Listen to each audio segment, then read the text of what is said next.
তো বন্ধুরা, আমরা তো সবাই জানি বরবাদ সিনেমার টিম আউটডোরে শুটিং এ যাওয়ার আগে আমাদেরকে একটা ফার্স্ট লুক দিয়ে যাবে। বাট সেটা কবে দিবে, এই ধরনের প্রশ্ন অনেকের ভিতরেই আছে এবং অনেকেই করতেছেন। বাট কবে দিবে? 15 তারিখ তারা আউটডোরে শুটিং এ যাবে এবং 15 তারিখের আগে বরবাদ সিনেমার টিম অবশ্যই একটা ফার্স্ট লুক দিয়ে তারপর তারা শুটিং এ যাবে। এবং শাকিব খানের যে বর্তমানে শাকিব খানের যে লুক, এই লুক দেখে অনুমান করা যাইতেছে বরবাদ সিনেমার ফার্স্ট লুক কোন ধরনের হতে যাচ্ছে। এবং তুফান সিনেমার যে ফার্স্ট লুক ছিল সেটার থেকে আরো বেটার হবে বরবাদ সিনেমার লুক।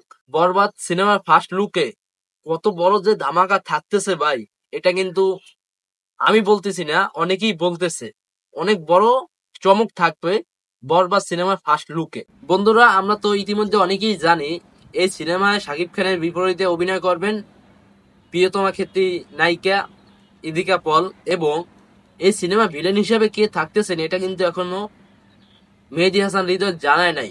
আরো শিল্পীরা আছে, কারা কারা থাকতেছে এই বিষয়ে কিন্তু এখন পর্যন্ত মেহেদী হাসান হৃদয় কিছু জানায় নাই।